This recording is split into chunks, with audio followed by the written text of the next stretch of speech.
Hello student, class number 3 के part B में आपका हार्दिक अभिनंदन करता हूँ।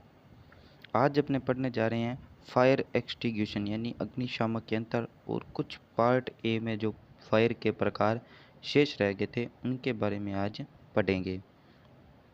तो पिछली क्लास में जो क्लास नंबर 3 के पार्ट ए में जो पढ़ा था उसका थोड़ा सा रिव्यू ले लेते हैं कि क्या क्या पढ़ा था।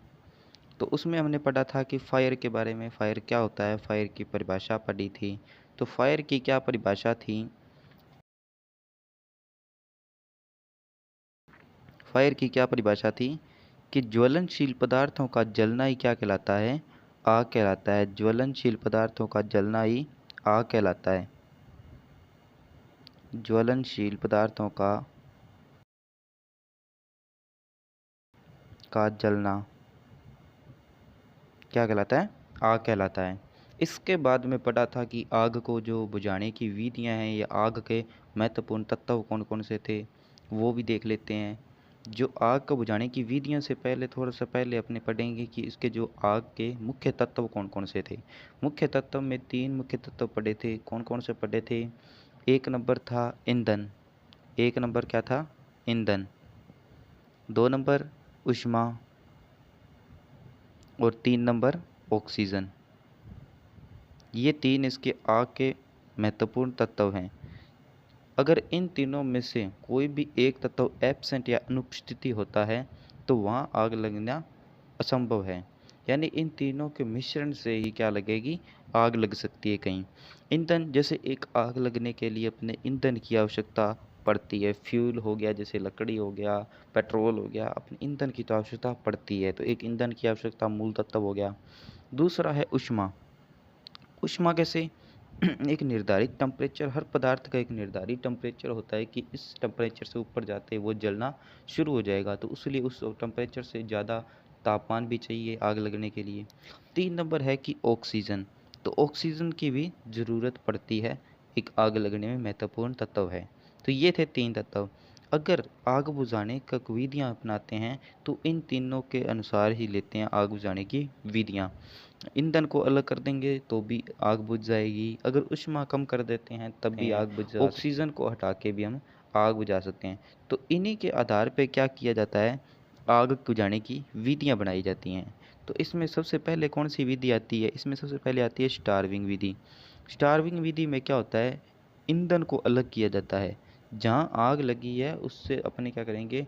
ईंधन को अलग कर देंगे। जिस जो भाग शेष बच गया जिसमें आग नहीं लगी उस भाग को, ईंधन के भाग को क्या करेंगे? अलग कर देंगे, जिससे आग कम हो जाएगी या आगे ज़्यादा नहीं बढ़ेगी आग।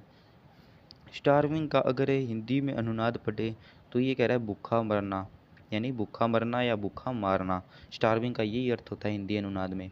तो भूखा मारना यानी एक प्रकार से आग क्या है? आग से ईंधन को अलग कर, यानी आग का भोजन क्या है ना? ईंधन। उस भोजन को क्या कर दिया आपने? अलग कर देंगे, यानी आग भूखी मर जाएगी। तो ये स्टार्विंग विधि कहलाती है कि ईंधन को अलग कर दो तो आग बुझ जाएगी। दूसरी विधि आती है कूलिंग। दूसरी विधि कौन सी है? कूलिंग। कूलिंग में क्या पढ़ा था? कूलिंग का मतलब हिंदी में होता है शीतलन। कूलिंग यानी ठंडा।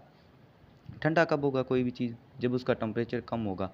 तो जहाँ आग लगती है उसमें टेम्परेचर चाहिए और टेम्परेचर को कम करके अपने आग को बुझाया जा सकता है। तो ये कूलिंग विधि के अंतर्गत आता है कि हम आग को, टेम्परेचर को कम करके आग बुझाने की जो विधि है वो कूलिंग कहलाती है। तीसरी है स्मूथरिंग। स्मूथरिंग में क्या आता है? बचा कौन सा तत्व? ऑक्सीजन। तो ऑक्सीजन ही होगा। तो ऑक्सीजन क्या है? ऑक्सीजन की सप्लाई को रोक के अपने क्या कर सकते हैं? आग को बुझाया जा सकता है। वो कौन सी विधि कहलाएगी? स्मूथरिंग विधि। तो ये पढ़ लिया था पार्ट ए में। इसके बाद में आग की श्रेणियाँ पढ़ी थी। कौन कौन सी श्रेणियाँ होती हैं? पार्ट ए में हमने पढ़ा था, 2 श्रेणियाँ पढ़ी थी आग की। अब ये श्रेणियों का विभाजन कैसे किया जाता है? जो आग लगने में ईंधन या फ्यूल का जो पदार्थ है ना, उसके अनुसार आग की श्रेणियाँ बनाई गई हैं। तो पार्ट ए में कौन सी आती है? पार्ट ए में आया था कागज़, कपड़ा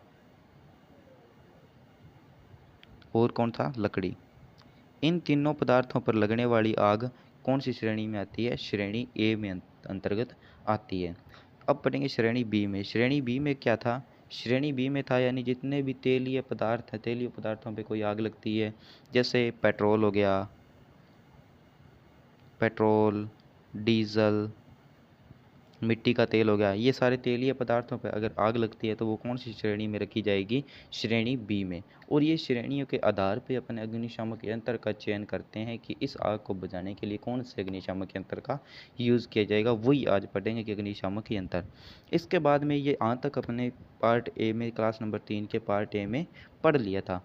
अब शुरू करते हैं आज का पार्ट, क्लास नंबर 3 का पार्ट बी में। इसके बाद श्रेणी सी से स्टार्ट करते हैं। तो देखिए श्रेणी सी में क्या है। श्रेणी सी, गैसों पर लगने वाली आग। जो गैसों पर लगने वाली आग होती है उसे किस में रखा जाता है? श्रेणी सी में। थोड़ा कलर चेंज कर लेते हैं, वाइट है, ब्लैक ले लेते हैं। गैसों पर लगने वाली आग श्रेणी सी के अंतर्गत आती है। जैसे गैसें कौन सी? एलपीजी हो गया, सीएनजी हो गया आदि। ये जितनी भी गैसें होती हैं इनमें अगर आग लगती है तो वो कौन सी श्रेणी में रखी जाएगी? श्रेणी सी में। ये तो थी श्रेणी सी। इसके बाद आता है श्रेणी डी में। श्रेणी डी में कौन आता है? धात्विक पदार्थों पर लगने वाली आग श्रेणी डी के अंतर्गत आती है। जितने भी धात्विक पदार्थ या मेटलिक पदार्थ हैं वो सारे किस में आ जाएंगे? श्रेणी डी में। श्रेणी ई। श्रेणी ई में कौन से आते हैं? विद्युतीय उपकरण या तारों पर लगने वाली आग श्रेणी ई के अंतर्गत आती है। जितने भी विद्युतीय उपकरण हो गए, मोटर हो गया, जनरेटर हो गया, ट्रांसफार्मर हो गया, या कई बार घरों में इलेक्ट्रिक वायरिंग में आग लग जाती है तो वो सारी किसके अंतर्गत आती है? श्रेणी ई के अंतर्गत आती है। जैसे ट्रांसफार्मर में बहुत बार देखा होगा आपने, आग लग जाती है तो वो कौन सी श्रेणी में आती है? श्रेणी ई में। इसके बाद आता है श्रेणी एफ। कुकिंग ऑयल्स पर लगने वाली आग श्रेणी एफ के अंतर्गत आती है। कुकिंग ऑयल्स यानी रसोई में जो तेल यूज़ होते हैं, किचन में जो तेल यूज़ होते हैं, उनमें अगर आग लगती है तो उन्हें श्रेणी एफ में लिया जाता है। ये नई श्रेणी बनाई गई है। जैसे कुकिंग ऑयल्स तो पहले भी श्रेणी बी में भी ले लिए थे, लेकिन उसमें अलग तेलीय पदार्थ आए थे। लेकिन इसमें कौन से आते हैं? जितने भी अपने कुकिंग ऑयल है, रसोई में जो तेल यूज़ होता है उसका जो आग लगती है तो वो किसके श्रेणी में आएगी? श्रेणी एफ के अंतर्गत आती है। वैसे जो पेट्रोल, डीजल, ये सारे किस में आ जाते हैं? श्रेणी बी में। तो ये तो थी आग की कुल श्रेणियाँ। इनका विभाजन किस आधार पर किया जाता है? बहुत ही इम्पोर्टेंट क्वेश्चन बनता है कि जो आग की श्रेणियाँ है उनका जो विभाजन है वो किस आधार पे किया जाता है। तो किस आधार पे करते हैं? इसका शॉर्ट आंसर है ईंधन या पदार्थ के आधार पे। भी आग किस पदार्थ पर लग रही है उसके आधार पे अपने कर रहे हैं। पदार्थ पे भी तो किया है। श्रेणी ए में तो क्या पढ़ा था? कागज़, कपड़ा, लकड़ी, ये पढ़े थे। श्रेणी बी में तेलीय पदार्थ यानी पेट्रोल, डीजल, मिट्टी का तेल हो गया, ये पढ़ा। क्लास सी में क्या पढ़ा था? जितनी भी गैसें होगी, एलपीजी हो गया, सीएनजी हो गया, वो सारी श्रेणी सी के अंतर्गत रखी जाती हैं। श्रेणी डी में धात्विक पदार्थ थे। श्रेणी ई में जो विद्युतीय उपकरण थे, तार वगैरह होगी, मोटर, जनरेटर, ट्रांसफार्मर, मशीनें होगी, उन पे आग लगती है, वो श्रेणी ई में रखी जाती है। श्रेणी एफ कुकिंग ऑयल्स आ गया, रसोई वाले तेल आ गए, वो सारे श्रेणी